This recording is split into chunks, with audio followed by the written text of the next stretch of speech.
Good morning student. SST के online class में आपका स्वागत है। इस समय हम लोग आज नया चैप्टर शुरू करने जा रहे हैं भूगोल में, चैप्टर 3। इसका नाम अपवाह। अपवाह का मतलब है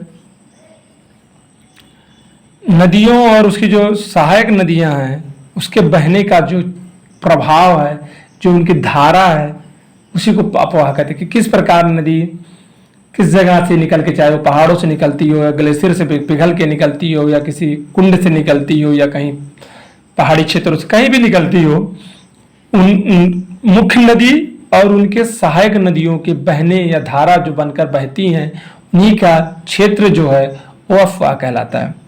ठीक है ना। अपवाह मतलब नदियों के बहने का एक तरीका, कि नदी किस तरीके से बहती है।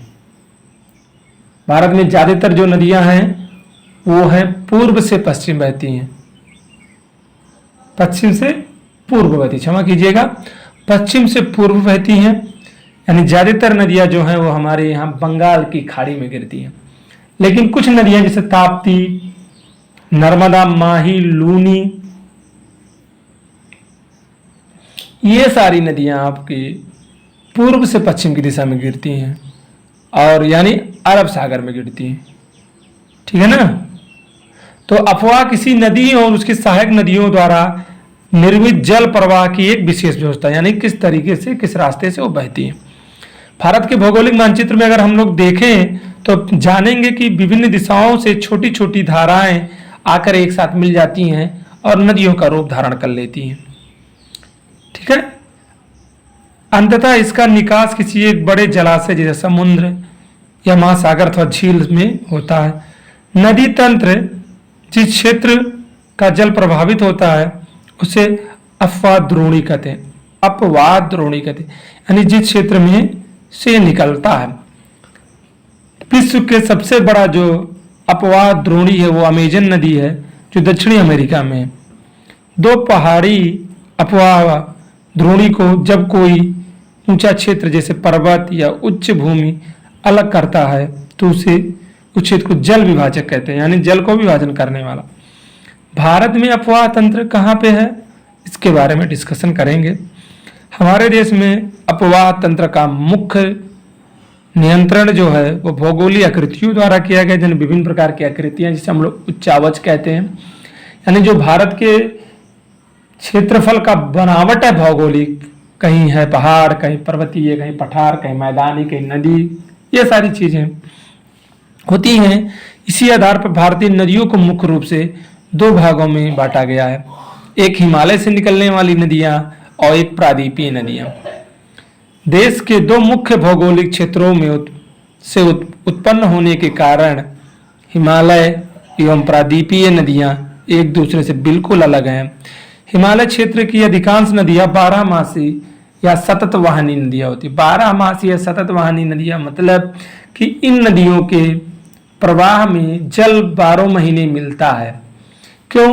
क्योंकि ये समुद्र, ये पहाड़ से निकलने वाली नदियां हैं। पहाड़ से, हिमालय से निकलने वाली नदी। हिमालय का मतलब होता है हिम धनयालय, यानी बर्फ का घर।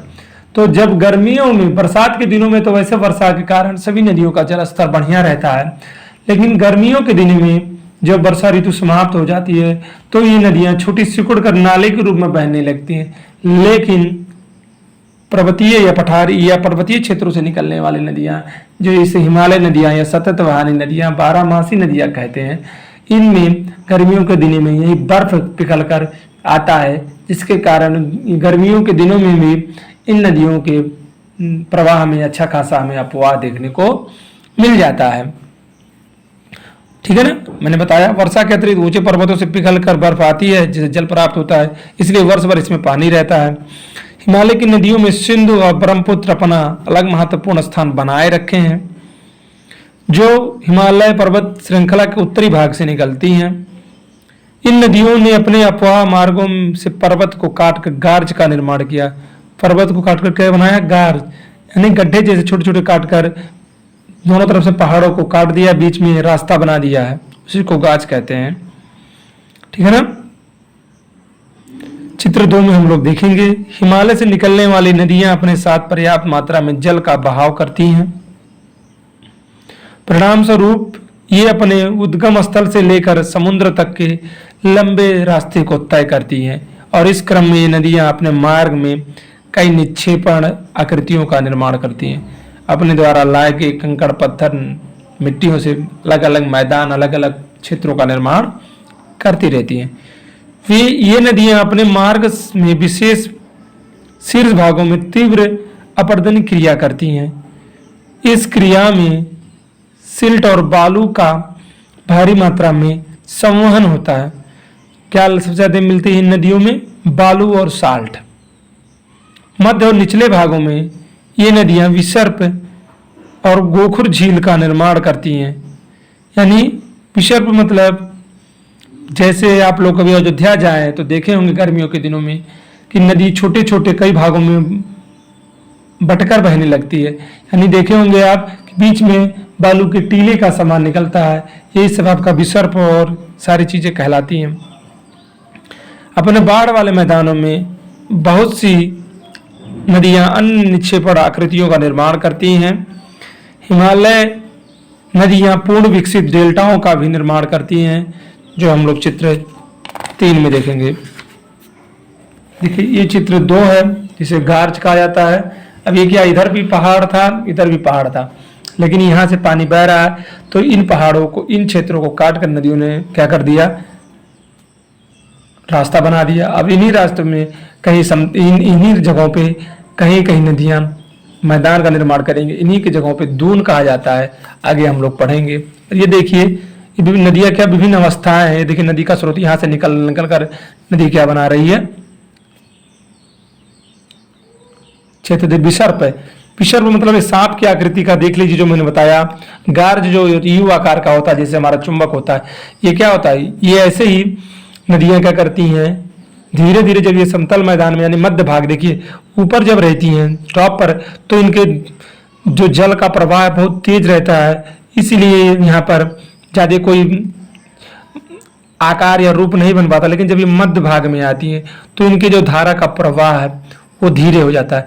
तो नदियों द्वारा लाए गए जो कंकड़ पत्थर निक्षेपण है वो एक ही किनारे पे रुकते जाते हैं, मैदान बन जाते हैं और उसी प्रकार में कई प्रकार के आकार बन जाते हैं। जैसे ये सांप का आकार का विसर्प कहलाया, ये यू आकार का बन गया तो गोखरू का है। और नीचे आएंगे तो ये सारी चीजें, ये जो है ये छोटी छोटी चीजें, ये क्या है, ये डेल्टा है। यही हम लोग को अयोध्या में देखने, अयोध्या में जो सरयू नदी है, ये सारी चीजें हम लोग को देखने को मिल जाती है। ठीक है ना। प्रादीपीय नदियां अधिकतर क्या होती हैं, मौसमी होती हैं, यानी वर्षा ऋतु में इनमें पर्याप्त मात्रा में जल होता है। ठीक है ना। और जैसे ही ग्रीष्म ऋतु लगती है ये नदियां छोटे आकार में बदल जाती हैं। प्रादीपीय नदियों की लंबाई हिमालय से निकलने वाली नदियों की अपेक्षा क्या होती है, छोटी और छिछली होती है। इनमें कुछ नदियां केंद्रीय उच्च भूमि से निकलती हैं और पश्चिम की ओर प्रभावित होती हैं। क्या आप इस प्रकार की 2 बड़ी नदियों का पहचान कर सकते हैं? प्रादीपीय भारत की सबसे बड़ी जो नदी है वो गोदावरी है। प्रादीपीय भारत की अधिकतर नदियां पश्चिम घाट से निकलकर बंगाल की खाड़ी में गिरती हैं। कहाँ गिरती हैं? बंगाल की खाड़ी में। ठीक है। देखिए पढ़िए, हम लोग इसको पढ़ना, हम लोगों को क्या है, अपवाह प्रतिरूप क्या है। नदियों के प्रवाह के स्वरूप को अपवाह प्रतिरूप कहा जाता है। एक अपवाह प्रतिरूप में धाराएं और निश्चित रूप से प्रतिरूप का निर्माण करती हैं, जो कि उस क्षेत्र की भूमि की ढाल, जलवायु संबंधित अवस्थाओं पर उसकी संरचना निर्धारित होती है। यह एक जालीनुमा धूमाकृति आयताकार और आर्य अपवाह क्षेत्रों में अपना रूप धारण करती हैं। ठीक है ना। ऐसे प्रतिरूप में मुख्य धारा, उसकी सहायक नदियां एक वृक्ष की शाखाओं के बाद भी दिखाई पड़ती हैं। जब सहायक नदियां मुख्य नदी से समकोण पर मिलती है तब जालीनुमा प्रतिरूप बनता है। ठीक है ना। जालीनुमा प्रतिरूप वहां विकसित होता है जहां पर कठोर और मुलायम चट्टानें बराबर रूप से पाई जाती हैं। आयताकार अपवाह प्रतिरूप प्रबल संधित शैलीय भूभाग पर विकसित होता है। और ये प्रतिरूप तब विकसित होता है जब केंद्रीय शिखर अथवा गुंबद जैसी संरचना वाले धाराएं भिन्न भिन्न दिशाओं में मिलती हैं। भिन्न भिन्न प्रकार के अपवाह प्रतिरूप का जो संयोजन है एक ही अपवाह द्रोणी में पाया जाता है। देखिए ये द्विमुखा प्रवाह, द्विमुखा मतलब ये देखिए यहाँ से मुख्य धारा है और जैसे जैसे ये कट रहे हैं तो ये नदियां क्या कर रही है, कई धाराओं में बट जा रही है। जालीनुमा, जालीनुमा क्या है, अब ये देखिए ये मुख्य नदी है और यहाँ से कोई एक और नदी आके मिल रही है, ठीक है, यानी मुख्य नदी से सहायक नदी का मिलना। आयताकार अफवाह यानी यहाँ से मुख्य रूप से यहाँ इसका उद्गम है, यहाँ से निकल रही है तो ये नदी ऐसे ऐसे ऐसे बनाते जा रही है। और ये आर्य अफवाह यानी यहाँ से निकलकर यहाँ से टॉप से निकलकर ये चारों तरफ बह रही है। तो क्या है, ये मुख्य आपका जो है वो आर्य अफवाह है। अगला जो है हिमालय की नदियों के बारे में पढ़ेंगे हम, हिमालय की नदियाँ, इसको आगे पढ़ा जाएगा।